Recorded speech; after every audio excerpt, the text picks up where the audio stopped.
भारत में महिला मुक्ति का आंदोलन छेड़ उन्हें शिक्षा का अधिकार दिलाने वाली प्रथम महिला शिक्षक सावित्रीबाई फुले की आज पुण्यतिथि है। असल मायने में सावित्रीबाई भारत की पहली फेमिनिस्ट आइकॉन हैं। उन्हें भारत की पहली महिला शिक्षिका के तौर पर जाना जाता है, क्योंकि जब समाज सुधारक और उनके पति ज्योतिबा राव फुले ने पहला कन्या विद्यालय खोला तो सावित्रीबाई फुले ने अध्यापक की भूमिका बखूबी निभाई थी। उन्होंने हमेशा लड़कियों के लिए शिक्षा को ज़रूरी बताया। उन्हीं की कोशिशों की बदौलत आज लड़कियों ने समाज में ये मुकाम हासिल किया है। सावित्रीबाई फुले वो महिला हैं जिन्होंने ब्राह्मणों द्वारा कीचड़ और गंदगी फेंके जाने के बावजूद ओबीसी और दलित लड़कियों के लिए स्कूल खोला।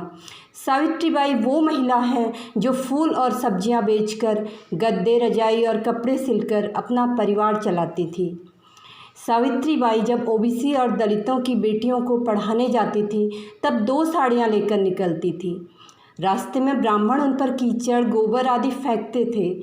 सावित्रीबाई स्कूल पहुंचकर साड़ी बदलकर बच्चों को पढ़ाती थी और फिर लौटने के लिए गंदी साड़ी पहन लेती थी। ये उनका संघर्ष था जिसकी कल्पना भी नहीं की जा सकती।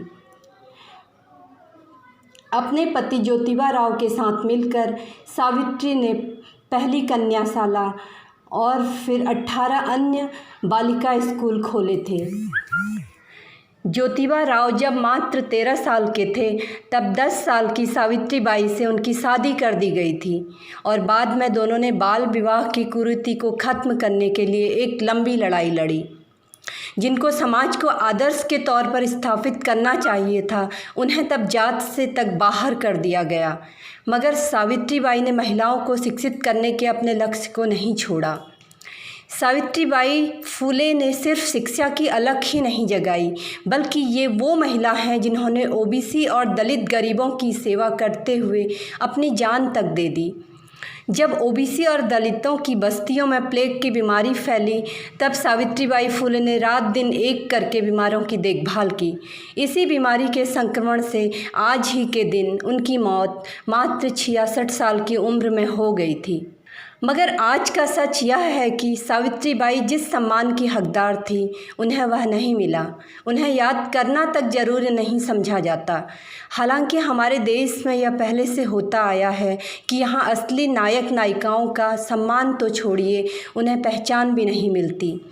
सावित्रीबाई ने न सिर्फ शिक्षा के क्षेत्र में बल्कि जातिवाद, पुरुष प्रधान समाज की व्यवस्था, भेदभाव, अत्याचार, बाल विवाह जैसी कुरीतियों के खिलाफ आवाज़ बुलंद की थी। तमाम सामाजिक मुद्दों पर वो लिखती भी थी। सावित्रीबाई न सिर्फ शिक्षा के क्षेत्र में महिलाओं के लिए लड़ी, संघर्ष कर रही थी, बल्कि विधवाओं के सिर के बाल मुड़वाए जाने की प्रथा का भी उन्होंने भरपूर विरोध किया था। बलात्कार, जो हमेशा ही महिलाओं के खिलाफ एक बड़े हथियार के तौर पर इस्तेमाल किया जाता रहा है, इसके खिलाफ भी सावित्रीबाई के संघर्ष को भूलना बेमानी होगा। रेप पीड़िताओं के मां बनने की नौबत आती थी, इसलिए उनके बच्चों के जन्म के लिए बहिष्कार झेलना पड़ता था। उस समय में सावित्रीबाई ने इन पीड़िताओं के लिए केयर सेंटर खोले थे। इसके लिए समाज ने उन पर खूब कीचड़ उछाला था, मगर वे अपने कर्मों से डिगी नहीं। हमारा समाज जिन लोगों का अछूत कहकर बहिष्कार करता था, उन्हें जगह जगह बेइज्जत किया जाता था। पानी तक अपने कुएं से नहीं भरने दिया जाता था, पीने नहीं दिया जाता था। उनके लिए सावित्रीबाई ने अपने घर में कुआं खुदवाया, जिससे कोई भी पानी लेकर पी सकता था। इतना ही नहीं, सावित्रीबाई फुले ने अपने पति के साथ अंतर्जातीय विवाहों की दिशा में भी बड़ा काम किया। पंडों, पुरोहितों और दहेज के खास तौर से अंतर्जातीय विवाह करवाने के लिए सावित्रीबाई ने अपने पति के साथ मिलकर सत्यशोधक समाज की स्थापना की थी।